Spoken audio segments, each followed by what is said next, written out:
Good evening, wool gatherers, and welcome to episode 161 of Wanderings and Wool Gathering. Tonight on the episode, we're going to be reviewing the latest album from the Rolling Stones. That's right. The 70 somethings are back. Charlie Watts is no longer with the band, but they've put out a new record, and I think it's pretty good. I think you guys will want to check that out after you hear our review. And staying in theme with the Rolling Stones, we're going to be picking our favorite songs from the 1960s and some help from our friends as they have posted some of theirs on Facebook. We're going to share those with you tonight as well. And, if you like what you see and hear tonight, subscribe, leave a comment. Feel free to share it with your friends. And I know Mundy's going to love this, but smash that like button. I don't even know what that means. But anyway, try to do that. Joining me tonight, as always, is Metalhead himself, Mr. Mundy. Step inside into his mind. It's boy band time. It's Metalhead Mundy. Oh, hey. How are you?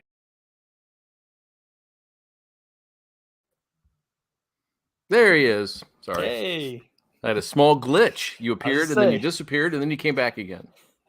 I was on screen for a second, but trying to Good. be funny and nobody probably heard it. So, oh well. Okay, say it again like you're just fresh. Take two. Yes, indeed. Welcome, Mr. Mundy. Thank you. Yeah, I saw the other night on Jimmy Fallon, which I don't watch very often because he drives me crazy, but Keith was on. And so I watched it because I wanted to see what Keith had to say. Sure. And it was interesting because one of the stories that he told was about how they got the name of the band. And then the last song on this record is indicative of that story. I'll tell that when we get to actually reviewing the album. So, but it was fun. He played some songs and Jimmy did his Mick impersonation, which wasn't bad, but it was kind of fun to see Keith playing those songs. Very cool. Yes, indeed, he do. Before we get started and jump back into the 60s and all of that goodness, I posted on Facebook earlier because today, actually for the US, it's tomorrow. It's the on this date, 1995 was the release of Melancholy, but it was in the UK on today, and we're doing the show today. So I'm going with the UK date and doing Melancholy today. And I did have a few people jump on with their favorite songs. Did you see? Oh yeah, you posted on there that your favorite is Zero. It is. Not a surprise. Did you see the other choices? I did see some of them. I saw a lot of 1979. Saw, Bullet with Butterfly Wings. That says Bullet with Butterfly Wings, but, We're French. It's Boulette. Boulette. It's called trying to do this quickly before the show starts. Those three were, that was the big ones. Yeah, and it makes sense. Those were the singles, so everybody loves those. Well, I'm sorry to tell you all, but you're all incorrect. So not your fault, but I did. I love this album, but I did that ranking recently and did that article over at wanderingsandwoolgathering.com, and it was my fourth favorite Pumpkins record. Okay. So, and the only reason was there are so many bangers on this record, but it's a double record and there's too much fluff and goofiness going on. So I had to knock it down a little bit. That's what took a blow the other three. So I can see that. But 33 is the best song, just in case you were wondering. Okay. Now we know. And everybody should check out XYU. Nobody ever says they love that song, but it is amazing. And it's really hard. So you probably like it, Mundy. I will have to check it out because I don't think I know that one. Yeah, it kind of rambles a bit, but it is super hard and heavy, and Billy screams a lot, so it's fun. Yep. So I love Zero because it's heavy. Yes, indeed. All right. Well, I'm going to have to erase this now because I can't look at Boulette all night. But thank you, Nick and Zach, and who else participated? Jackie, I think, participated as well. So thank you guys for playing along. Do you want to do the review first, or are we going to jump into the 60s? I don't know. I feel like we should. I like doing the challenge up front, and that's also if anybody that participated, if they're watching, then we can entertain them. because I feel like we're gonna have some stuff to say about some of these songs. So, I know I certainly do at least one song. And I knew it instantly. That's how well I Yeah. know you now from being on the show to know Yep. that you absolutely abhor one particular song. But Yep. okay, well, let's jump into, maybe we can each do a song or two, and then or kind of go back and forth. Let's check out Mike Harrison's Mhm. first, Yeah. and then we'll share one of ours. So listener and also the owner of the Pressing Issue, Pressing Issue. who does amazing Yep. comic work. Mike Harrison, he chose Cream's White Room. Yep. Nice choice. I didn't even think about that, but that is a great choice. It's a good song. That's yeah, I feel like that is a very big song. A lot going on, and I like Jack Bruce's voice, Mhm. so I've always liked that song. Yeah, that's a good one. I don't think either one of us ever would have picked the next one. Eleanor Rigby, No, not huge fans, but yeah, that fun, is a fun good choice. song, and I've heard lots of great covers of that as well. Mhm. So I mean that I think is a sign of a good song where people can cover it, even Mhm. like straight up cover, and it's still like, I mean, that vocal melody I think is pretty iconic. Yeah, and that has a little bit of relation to our show tonight because Mr. McCartney, appears on a song on the album we're reviewing. Don't give it away. I mean, the next song is "Change Is Gonna Come." Yeah, Another nice choice. it's a big one. And "Gimme Shelter" from the Stones, rounding out his Absolutely list of 4. Those are all good choices. on topic. All right, you want to go ahead and do one of yours, Mr. Mundy? Sure. The 5 that I picked, I'm it's so hard to pick 5 songs and call them your favorites. This is so I Yeah. really just kind of picked 5 songs that I love, and I'm just gonna do them in like chronological order. Okay. So there's a little bit of a discrepancy on if this song came out in 1961 or 62, but Stand By Me, Benny King. Hmm, nice. Love it. Absolute classic. I mean, the lyrics, the message, that little, shuffly sound and drum beat. I mean, it's just, then you get the strings later on just soar higher and higher. It's just an absolutely beautiful song. Yeah. No, that is a great song.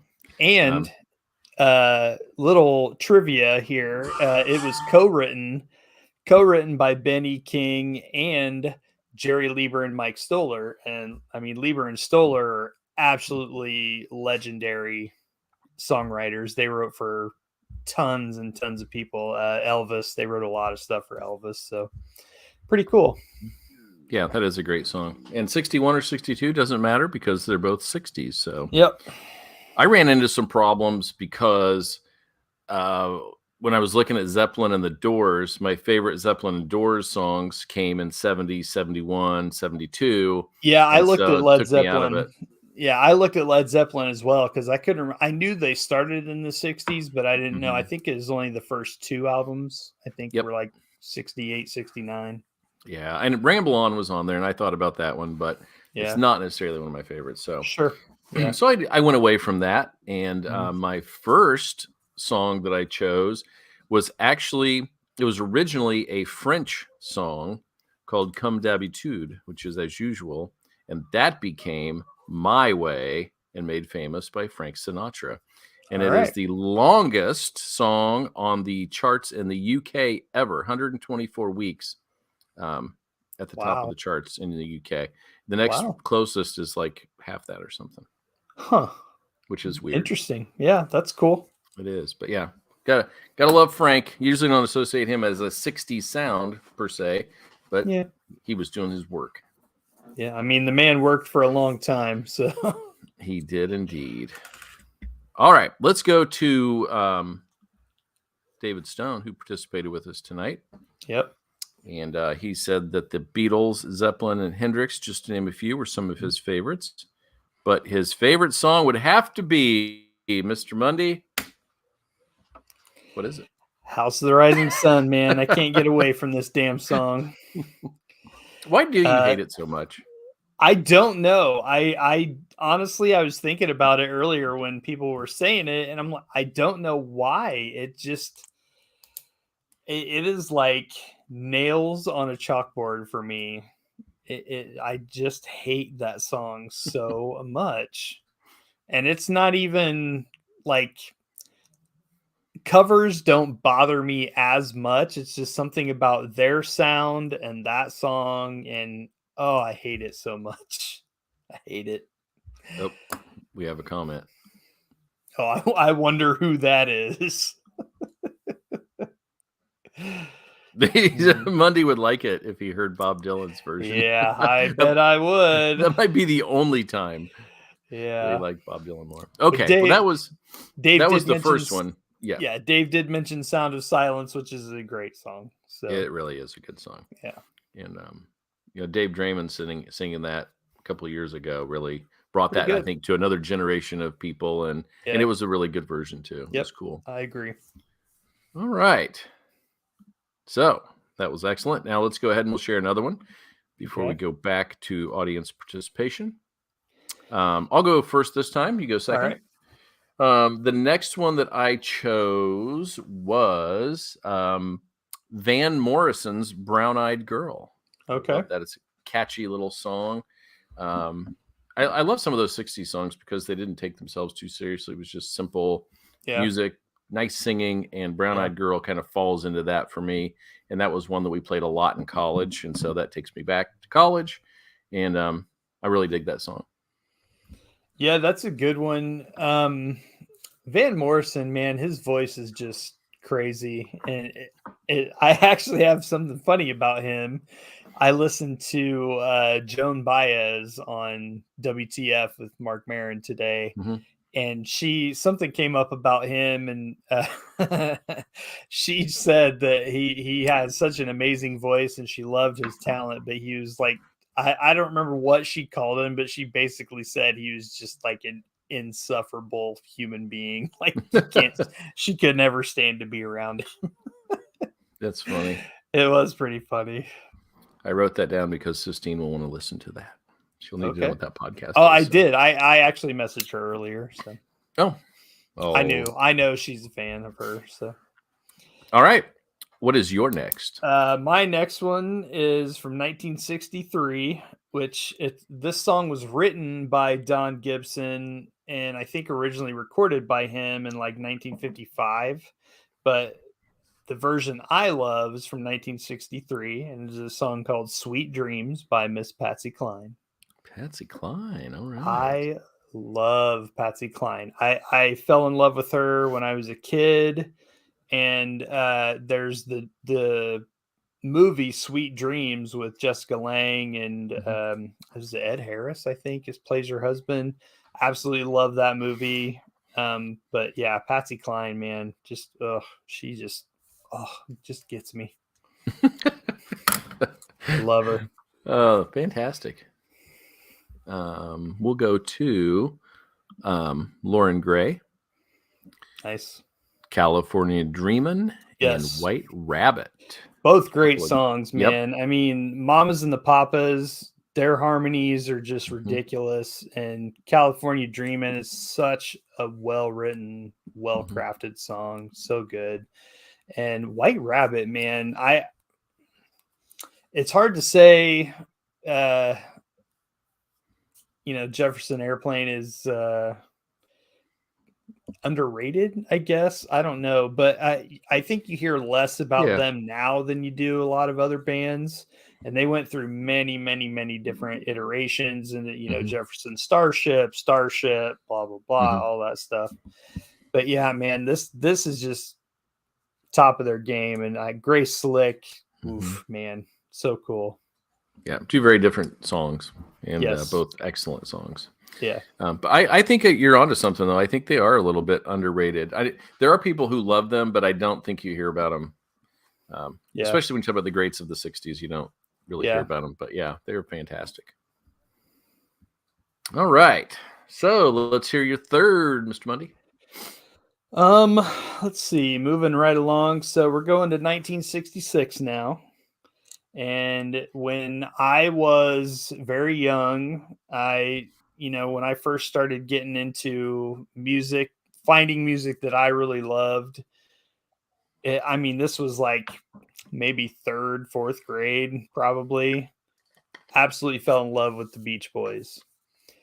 And I think it was the harmonies that did it. Honestly, like their harmony vocals are, unmatched. They're insane. And this was before Kokomo came out. Mm-hmm. So I just want to say that I fell in love with them before Kokomo came out. But my favorite song of theirs is a kind of a pretty melancholy one called In My Room. And I absolutely love that song. It's beautiful and kind of sad and kind of mopey, and which was very different for a lot of their stuff. They're famous for like the surfing songs and the upbeat, fun till her daddy takes the T-bird away and that kind of thing. And In My Room, I think, is just very different for them, and it is gorgeous. Yeah. I don't like the Beach Boys, so I just never could get that sound. I don't know. I just never was a hook for me. Kind of along the lines of the Beatles. Respect, but don't gravitate towards. I love more of their non-surfing stuff is more because I don't care about surfing. Like, I see the talent, I hear the vocals, it's great. I don't care about surfing stuff. That's not my lifestyle. You don't have Salt Life? What? Yeah, right. I don't have a Salt Life sticker on my truck. Sorry. Whatever. All right. My third, I'm gonna go with I'll go with the Stones. We're going tonight. Sympathy for the Devil. Great one. I love that. It's got that samba beat the whole way through. It's just a cool song. And then this one has, I think, a lot of meaning, talking about all of the tragedies that have happened through time. And they've had to change it a few times, I think. There were some issues here and there performing it, or events would happen, and they'd have to kind of adjust the song a little bit. But I think it's a fantastic song, one of my favorite Stones songs. And I don't listen to the Rolling Stones all the time, but I do have an appreciation for about 10 to 12 songs that I really like. I can put together one killer album, Yeah. And this is the top of the list, Sympathy for the Devil. And the Guns N' Roses version is not terrible. It's not bad. Yeah. I feel like I've heard a couple of good covers of this song. I'm pretty sure Motorhead covered this song. Real? Now that would be cool. I'd love to hear that. I'm pretty sure they did. But it's a great one. I like how it builds. Mm-hmm. When because it starts out, you get the and then the kind of the the congas or whatever, and then it kind of builds. But yeah, great song. All right, let's go back to Jackie Irick. She has apples, peaches, pumpkin pie. I'm not familiar with this one. I feel like that doesn't immediately ring a bell, but if I heard it, I'm probably like, oh yeah, okay. You know what I mean? I'm gonna pop this up real fast. Yeah, I don't know. Not super familiar with that one. 1967 song written by Maurice Irby, produced by Jerry Ross, not Jerry Rice. He's an athlete. He didn't do any of that. Performed by Jay and the Techniques. Yeah. Doesn't ring any bells. Like I said, I've probably heard it. I'm going to have to check it out now because the curiosity bug right there. Right. Okay. And then Expressway to Your Heart. Same. Yeah, I don't recognize that right away, but I've probably heard it. I'm sure I've heard it. I know you've heard the next one, Summer in the City. Oh, absolutely. Great song. Yep. Windy. Yeah, she doesn't say who it is, so I'm not sure. Judy in Disguise. That's a great pop song. And the last one is The Ticket. I don't know that one. Man, Jackie, you are on us tonight. Yeah. Stumping us. We're gonna have got to dig something into this. Something to seek out, I guess. Something to look up. Yeah, no We've got homework. Okay. Yes, we do. All right. My number 4 is David Bowie's Space Oddity, Nice. which it's just so epic. And maybe not his best song or whatever, but there's just something about the epic quality and nature of that song that I absolutely love it. And everybody sings it. When it comes on, you instantly go to it and sing it. Yeah. And it is a fantastic song from the 60s. It's hard to go wrong with Bowie. It really is. I mean, he just, from when he started to when he ended, I mean, he just reinvented himself so much over the years, and it was all cool. All righty. What you got? What's your 4th? So, moving on to 1967. There's been a lot of different versions of this song. There are at least 2 that I love, but it's Marvin Gaye, Heard It Through the Grapevine. Yep, that's a good one. It is so good, and I love the CCR version too. I mean, they really didn't try to reinvent it. It just kind of, played it through their filter. But yeah, the Marvin Gaye one, I think, is the definitive version. And what's interesting about that is Marvin Gaye was the second person to record that song. The first version was Gladys Knight. But Marvin Gaye's version was the third version to be released. So it was, and I mean, this was all within like a year or two. Well, who was second? I don't remember who was second. Oh, okay. But Gladys Knight did it first, and then Marvin recorded it, and for some reason they put it to the side, and then somebody else recorded it and released it, and then Marvin's version came out, and I mean, his is by far the best. So. It was probably the Pips. Yeah. They're riding coattails. Yeah. No, that is great. Marvin Gaye is just so smooth. Yeah. So good. Speaking of smooth, I was going to put some Sam Cooke on here because he's one of my favorite singers, but most of my favorites came late 50s from him. 50s, there is good stuff in the 60s, but I don't know. I go 50s with him, so I did not choose him. We're going to do 2 now coming up. We've got Tim Mundy. First of all, he just did 1. Jimmy Mundy. Hendrix. Who's that fella? That's my uncle. And then we got Patrick Barlow, and he's got a doozy on there. What's that first one they got there, Mr. Yeah, like I said, I can't get away from this damn song. So, but what's interesting about this, so, the Animals, that's like their biggest, far and away their biggest hit.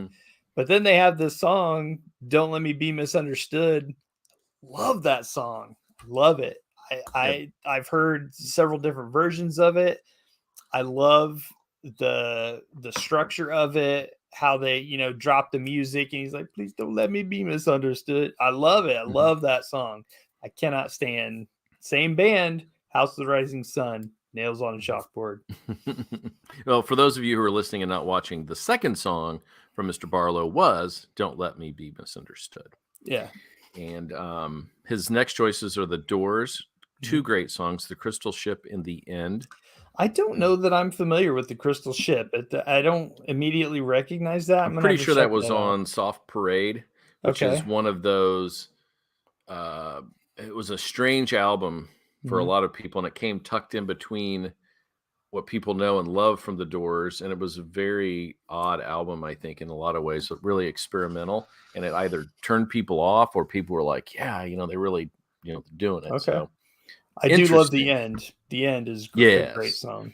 And so I think good. Apocalypse Now made people stand up and notice that one even more. Yeah. That epic scene. So, all right. Those are great. Do we have any more? I got to see if I... Oh, yeah. We got 2 more. We'll do those because we're going to finish with our own. Yeah. Mr. Hilton, the purveyor of paper from Comics Cube, came up with Nina Simone, and she is see it. So amazing. I don't love Nina Simone. I know a lot of people do. I don't love her. Her voice, I think, is very specific. It doesn't always work for me, but her song, which I think I responded to him saying this, but her song Mississippi Goddamn Mhm. is wow. I mean, it is a tour de force, and the anger and passion she puts into that song and where it comes from, outstanding. Yeah, she's got a very rich, deep voice, Mhm. and I think Yeah. it's a really strong, it's a good voice, and she actually appears again in the next shout out from Sistine. Her favorite, one of her favorite. I can't believe she took "Look Ma" off of here, but she did, and she's got "Song to Woody," which is a song to Woody Guthrie in the Mhm. hospital, which is a fantastic song from Bob Dylan.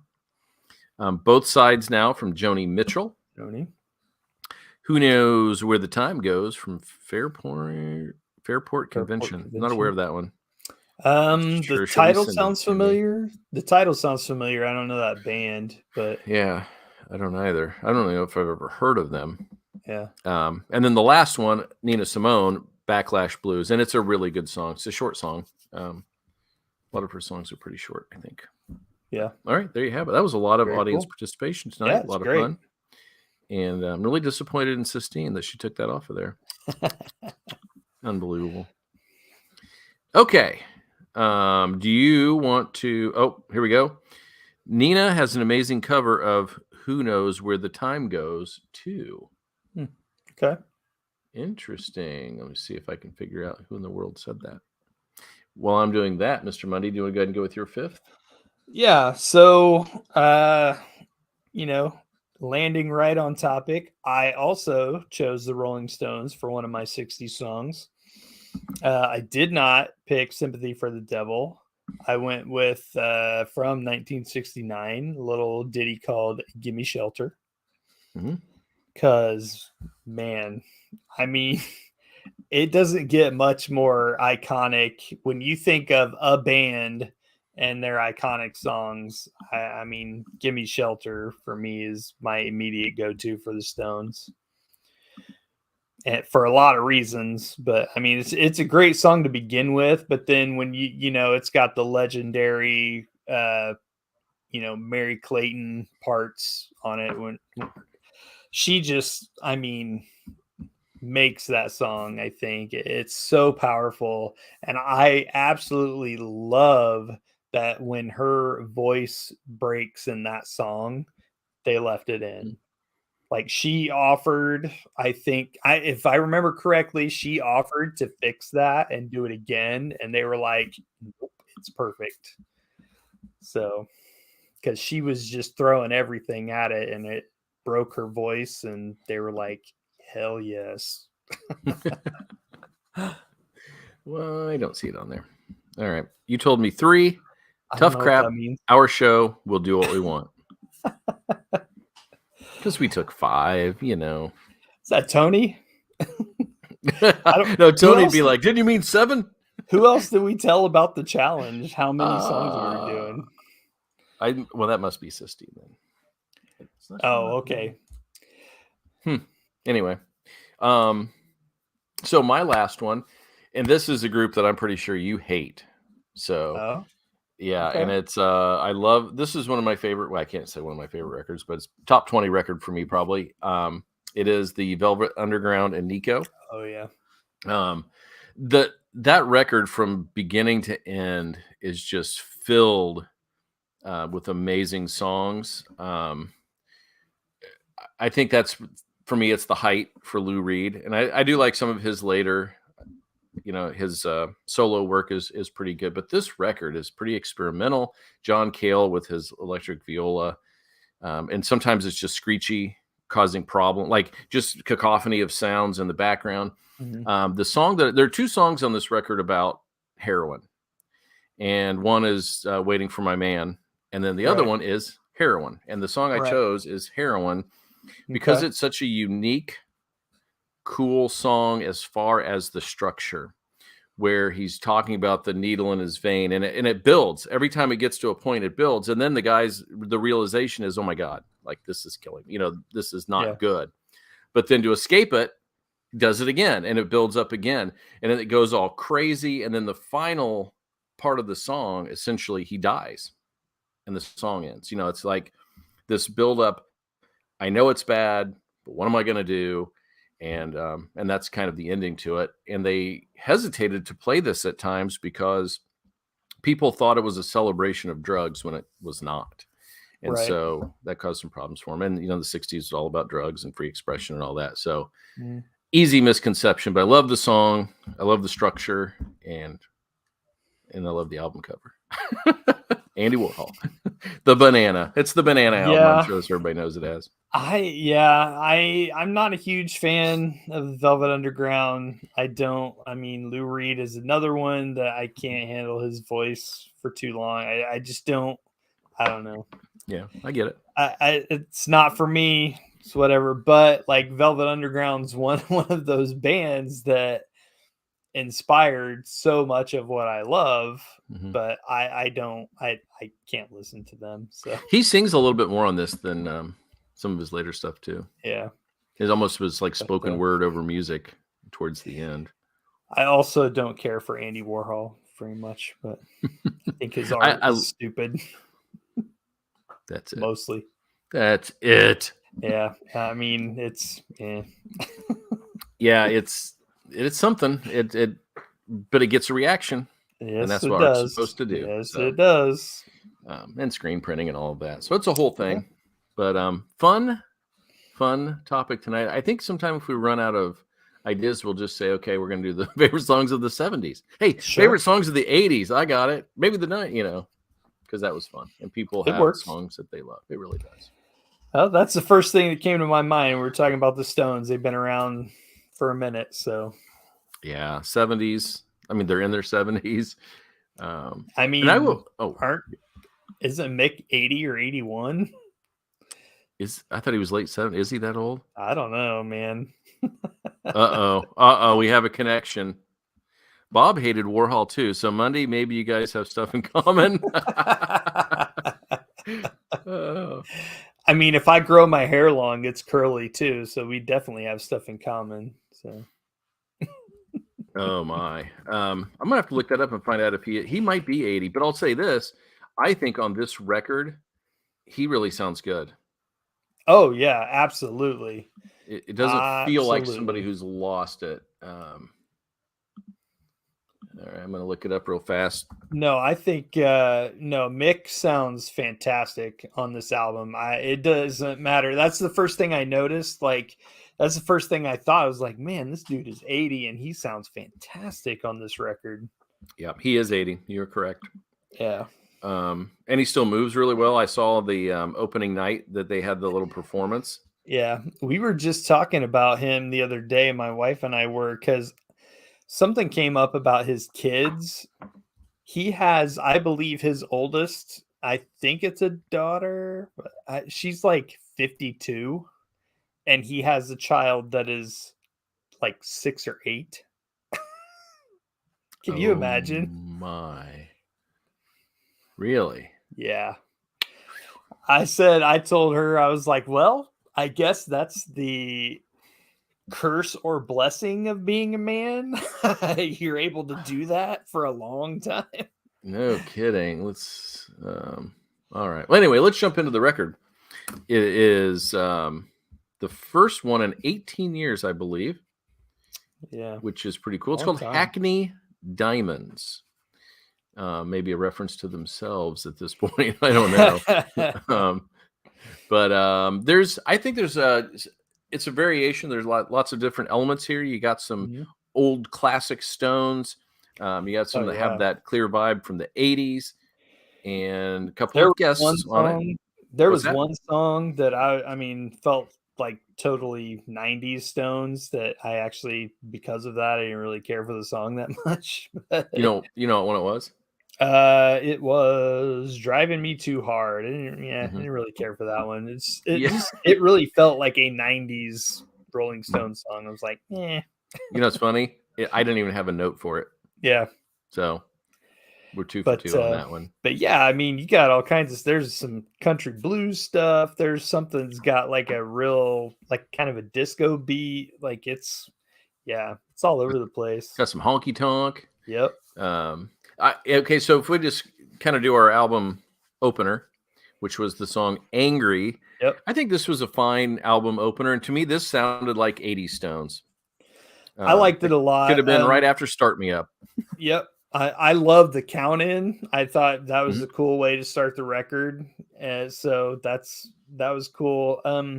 It definitely has that Stones sound, but I thought it sounded kind of like modern Mhm. Stones. Like if you can conceive of that, like a modern Rolling Stones sound, I guess. Lots of fun. Kind of just makes you want to get up and dance like Mick, So, But I didn't. Jimmy Fallon did that for both of us, probably. Yeah, So. yes, he did. He did indeed. Yeah, so then the next one I liked quite a bit. This one had a really cool drum beat to start it off. Yep. And it had a really cool saxophone solo that came Mhm. in later. So I would have rather this one be the album opener because I liked Okay. it better than Angry, but good song. Drums were cool. I enjoyed that as well. And you had the tambourine in there with the drums. So yeah, it's a fun song. Depending on You was the first point where I really noticed strong vocals. Like where I thought he was singing Okay. really well. His voice sounded good. It was a little slower. Just a nice song. Nothing great about it, but that's where Yeah. I noticed his voice sounded great. Okay. It's kind of a standard Stones slow jam. Yeah. What's yeah, I was trying to think of something I wanted to bring up. Okay, well, we'll get to that, I guess. Yeah, so the next song is one of my highlights, so I definitely want to mention that. It's Bite My Head Off with Paul McCartney. And what I love about this is you see that Paul McCartney is on this song. Does he sing on it? Is he singing backing vocals? Like you can't even really tell. But he comes in with like that fuzz bass, and it's so good. So good. I don't know if he plays bass on the whole song, but that one part where Mick obviously was like, "Come on, Paul," or whatever he says, and he comes in hard with that fuzz bass, man, and it sounds killer. If you're thinking you're going to hear this deep boom boom boom boom bass, you're not getting that. No, And he is totally he different. stepped on that fuzz pedal, man, and it was awesome. And this song kind of took me back a little bit because I was like, he's dropping a lot of F-bombs in this song. I was like, go Mick. Yeah, this is one of the harder songs on the record, for sure. Yeah, it was great. I loved it. Yeah, that was good. And then that brought us into a song that was, I feel like, maybe the most radio-friendly. The really good song. I like this one a lot. I thought Mick sounded great. It had a really catchy chorus. And if there was one that's just radio-friendly for any radio station, that's probably the one. This was another one of my favorites, Whole Wide World. This is one I was talking about. It has kind of a bouncy disco beat with the cymbals and all with the hi-hats, I should say. And great chorus. The guitar solo is fantastic. I really loved Whole Wide World. Yeah, that was my favorite song along with Sweet Sounds of Heaven. Nice. So and then I like it because now we're going to go back, slow down a little bit, get a little slide going on, get some country blues. Yeah, I was going to say a lot bluesier than the other ones. It's kind of a country blues. It's bluesy, but it's got that twang in there. Yes, a bit of country blues. Good stuff. That was called Dreamy Skies. That song has, that's Keith all over. Mess It Up's the next one. This for me is just a typical Stones groove. Like, they just have it, and when you hear it, you know it. Another catchy song. Yeah, it's catchy. It's it's kind of modern and dancey, and it's just kind of it was all right. Nothing special for me. Yep. Live by the Sword. This one's a little bit funkier, a little honky tonky, but a good song. Better than Mess It Up, I think. Well, we have to say, featuring Reginald, Sir Elton. That's how you get the honky tonk piano, and it sounds amazing. I love it whenever the Stones have piano. Yeah. I think it just takes their songs to a new level. I think it just fits perfectly with what piano can work really well in rock and roll. And you go all the way back Little Richard, Jerry Lee Lewis, and I love that. The like rockabilly stuff, piano works really well with a lot of that stuff. But yeah, and I mean, if you're gonna have somebody play piano and you're the Rolling Stones, why not just get Elton John? And this is another one I love. It says featuring Elton John. You don't hear his voice. He is just playing No. piano on this song, and he is slaying it. Yeah, you would never know. Yeah. What's kind of cool is one of the stories that Keith brought up on Fallon the other night was that people thought that the Stones and Beatles hated each other, but they weren't tight or anything like that. But he said they would give each other a heads up, like, we're going to be releasing now, hold off. Yeah. They didn't want their stuff competing with each other, so they did communicate just to make sure they were alternating releases. Yeah. For competition's sake. And I think later after the Beatles were done and stuff like that, I think they became closer and like they definitely partied together and they knew each other well. I think Bob Dylan's the one who hated the Stones. Go figure. That's weird. I know. Driving Me Too Hard's the next one, and that's the one that both of us did not really appreciate much. So don't listen to that one. Scrap it. And then Tell Me Straight with Keith singing. I love it. Takes me back to TNA from way back in the day. And he's got an interesting voice.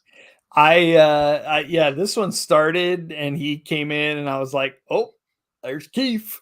And it sounds like Keith. He's done solo stuff before. He sang on some Stones songs and it's fine. He's not Mick, but the chorus is fantastic. Him and Mick singing together. This song is really cool. It's kind of dark, like the guitar melody is, I don't know, man, there's something there. Like there's a little bit of darkness or menace or something in that guitar part. And I like it a lot. I was a little worried at the beginning because he sounded kind of rough. It was like it took him 30, 45 seconds to catch a groove. And like, I don't know, but as the song went on, I enjoyed it more. I caught that too. I think it almost felt like he warmed up as he went on. Yeah, I agree. Next song, the penultimate song, is The Sweet Sounds of Heaven. We talked about this one last time with Lady Gaga and Stevie Wonder. And just a great, fun, bluesy song. Great piano, great singing. And I think you can go on YouTube and find the live version of that from their release party. And that's pretty fun. They that last part, the last 2 minutes, they just kind of scream at each other. It's pretty fun. Yeah. Great song. Yeah.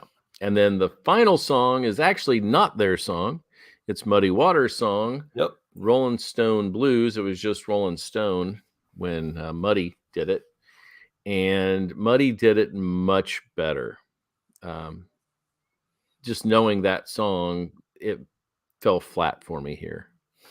Okay, well, I'm not terribly familiar with that song, so I love this. I thought this was another highlight for me, and I think it's a cool way to wrap this album up.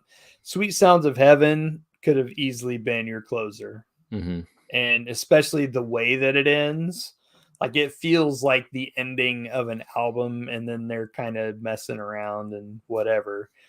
But I think this is a cool way to go out too. I mean, this is them going back to their roots. They started out, as wanting to be a blues band, and they did all kinds of blues covers back in the day. They've done blues albums, and I really like it. It's simple. It's stripped down. It's got a really lo-fi feel on the guitars. Like it's not, they're not super clean and overproduced. Like they're kind of dirty sounding. And man, Mick on harmonica is just pretty awesome. So I really enjoyed it. I don't like their version as much, but let's just say this is their last record ever. It's kind of cool that the last song on the last record is the song that when they were on the spot to come up with the name of the band, they looked down on the floor and there was a Muddy Waters thing there, and it said Rolling Stone, and that's how they came up with the name of the Rolling Stones. So I guess that's kind of poetic in a way, but didn't hate it, just not the same. So overall, I would probably give this a 3.5 out of 5. And there are definitely a couple of songs I will listen to again. I'm a little higher on this one. I went about 3.75 out of 5. I just really enjoyed it. And I think it was kind of a pleasant surprise. You know, I'm not a huge Stones fan. I love the hits, but I don't gravitate towards them a lot. But this one just hit me right. I don't know. I don't know if I was just ready to receive it or it just pleasantly surprised me, but I really, really like this album. So excellent. There's a couple songs I could probably skip, but other than that, it's really good. Yeah. And at their age to be producing this kind of stuff still, I mean, good for them. Yeah, that's impressive. It really is. So, and I too thought I was pleasantly surprised because I didn't know what to expect. You get that late. Do they have anything new to say? Do they have anything new to offer? And I felt like they did. So very cool. Next week our interview? Yep. No. Okay. No, 2 weeks. No, next week's the Duran Duran Halloween project. That's right. Yeah, Duran Duran's putting out a thing for Halloween. It's got like covers, live versions, some fun stuff on it. It sounded really fun, so why not? We'll do it. That'll be our show right before Halloween, so we'll tackle that. Awesome. That sounds good. And maybe we'll put it out there and see if anybody else wants to listen to it and chime in what they think of Duran Duran. All right. I think that's it for tonight. Any last thoughts, Mr. Mundy? No, like I said, just pleasantly surprised by this. Challenge was super fun. Appreciate everybody for participating. So, yeah, this was a fun one. Fun week. Indeed. All right. Well, we will see you next week with Duran Duran, which I loved them when I was in middle school. So, hopefully Simon can still get it out there. We'll see. About to find out. I'm of the MTV generation, so they were all over it, and I loved all their stuff. So, yep, very good. So that should be fun. And you can find Wanderings and Wool Gathering on YouTube, Apple Music, Spotify, Castbox, and SoundCloud. And you can find album, movie, TV, comics reviews at wanderingsandwoolgathering.com. We will see you next week for episode 162, Duran Duran. Until then, bye now.